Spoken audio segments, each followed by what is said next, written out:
Katie from Nerd Church here. Okay, so this is the last statement that I am going to make on critical biblical scholarship, because I have hit the point where I have thrown out all the weird ideas that I have into the world. And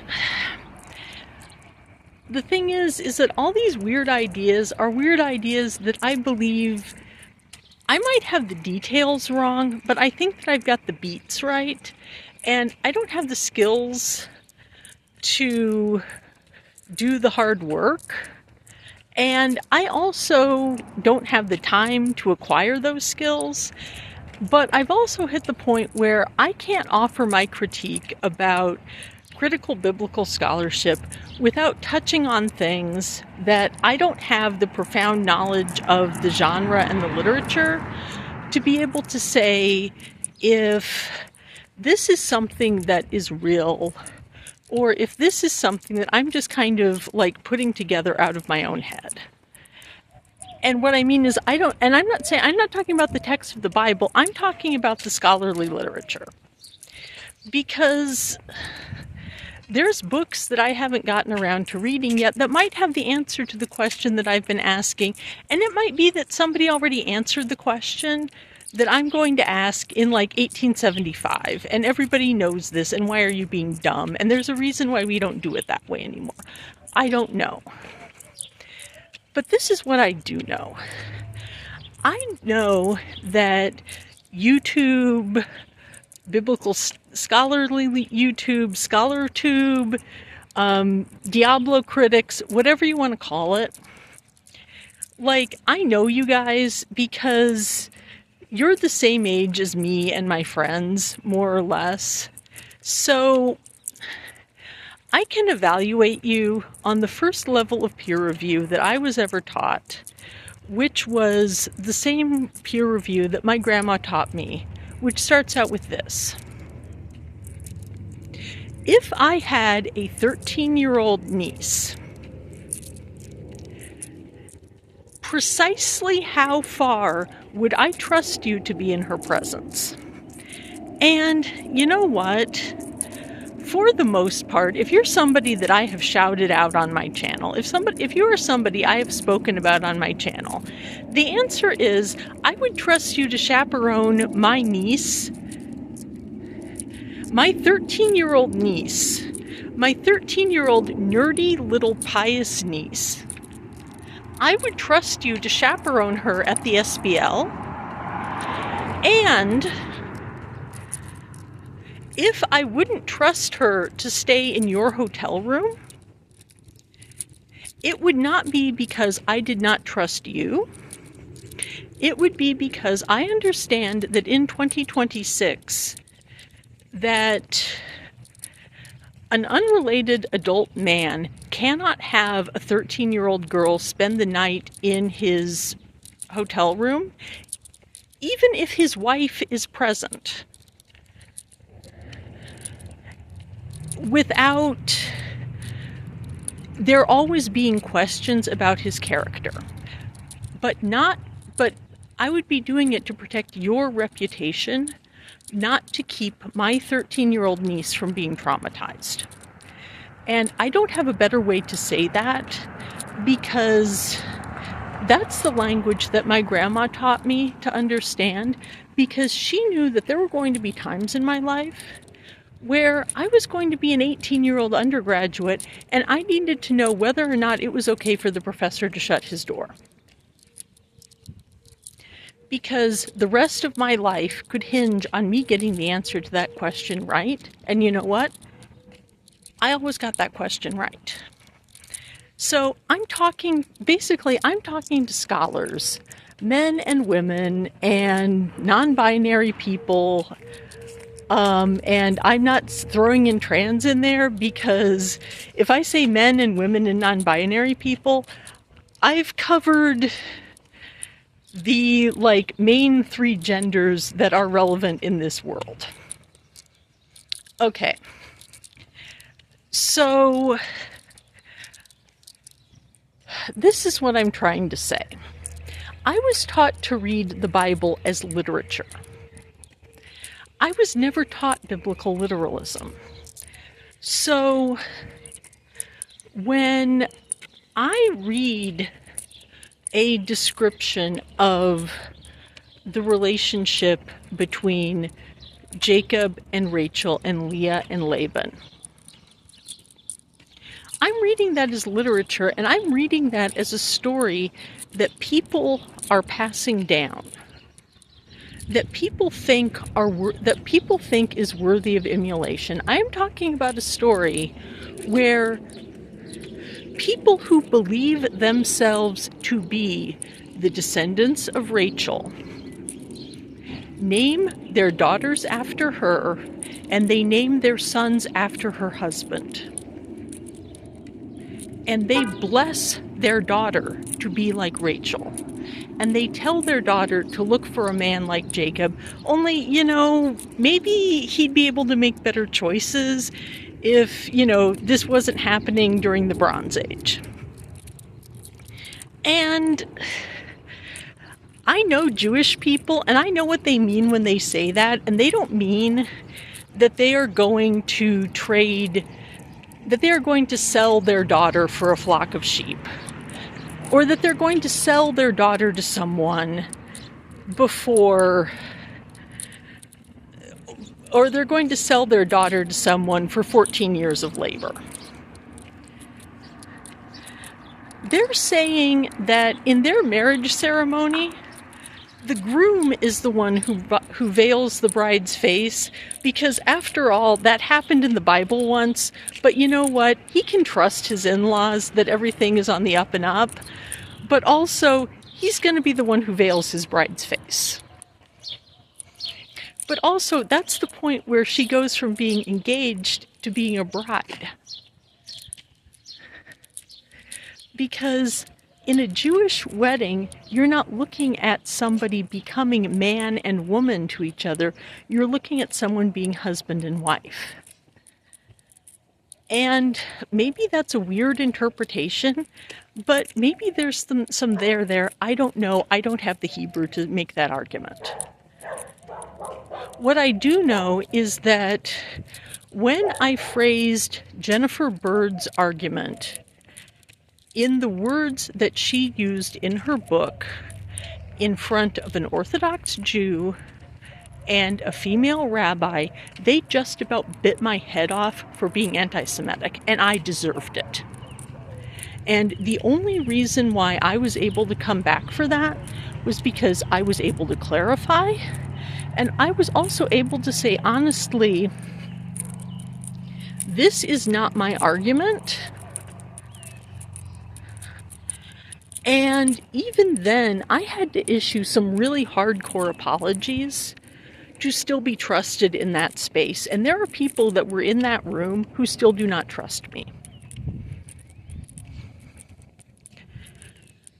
But this isn't about me, and that's why I'm not telling you when and where and who those people were, because they know who they were, because either they were in that room or they weren't. But this is what I'm trying to say is I was taught to read the Bible as literature.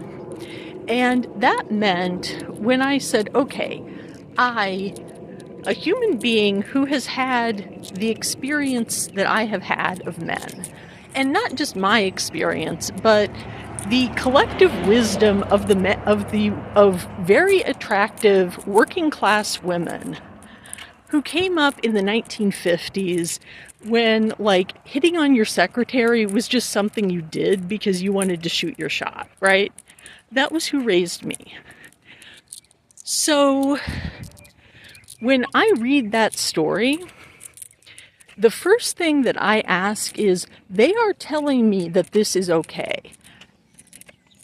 How can I imagine a world in which that story is okay? And, if I was raised white evangelical and I had been told that story by people who were trying to figure out a way to backdoor in bringing back polygamy, And their understanding of polygamy was a man goes to his future father-in-law and says, I need someone to take care of my house and raise my kids. Give me your oldest daughter. I don't care which one. Just give me one. Oh, you'll give me the oldest one and her younger sister? Sweet. Lay it on me. 2 wives are better than one. You know what I mean, bro. Okay. That is not a good or healthy reading. That is not a reading that will make people better people. And it's important to reject that reading. It's important to deconstruct. And I'm saying this to people who I know who have done the work, right? But what I'm saying is, don't be afraid to stretch your imagination just a little bit. Don't be afraid to say, okay, it's the Bronze Age and I'm Laban. And I've got 2 daughters and I've got 1 nephew. What do I do? Or you say to yourself, it's the Bronze Age and I'm a young man and I know that the smart thing to do is marry Leah. I know that Laban wants me to marry Leah, but you know what? I love Rachel and I think that Rachel loves me. So how can I make this happen without ruining anybody's life? Because I have a feeling that if there really were patriarchs, because these were patriarchs who set up a patriarchy in a culture and in a time and in a place where if the women in your family were not on board, they could just go marry an Ammonite or a Philistine, and they didn't. They chose to stay. And I think that assuming a Jim Bob Duggar level of control over his daughters is incorrect, and ultimately is causing you guys to say, okay, this is what the Hebrew says if we flay it down to the bone. And you know what? Dinosaurs had feathers. And if you just look at the bone, it's going to take you a really, really long time to figure out that dinosaurs had feathers. And I don't know. That's all I've got to say. It's just like, read the Hebrew, read the Greek, read the Bible as a story. And ask yourself, what would I do in that position? Knowing everything that I know about the Bronze Age, what would somebody who is instinctively a decent person, what would I try to do in that situation? And you might get a little bit closer to the truth. And, okay, maybe you might have to make an argument that's a little bit vibes-based, but for the love of God, consider the fact that one of the things that makes you worth listening to, one of the things that kept me listening long enough until I finally figured out a way that I can go back to school and I can get a degree in religious studies or American history. I don't even know what the best department is for me. Because that's one of the things that I'm trying to figure out. But I had to be able to get a job, which means I need to be able to at least substitute teach school while I'm in grad school. I can do that now. You guys gave me the roadmap. You guys gave me my life back. And I want to say thank you. And also, I just want to say, don't be afraid. You guys are already not afraid to speculate about the language. You guys are already not afraid to speculate about the text.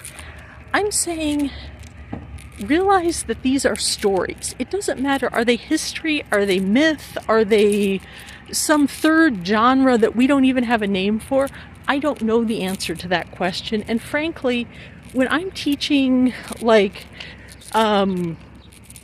like the Bible, Religion 222, the Bible is literature. I'm not necessarily going to be asking my undergraduates to answer that question. But because for them, it will be a thought exercise. It won't be their life. And maybe I will never be in a department where I can teach Religion 222.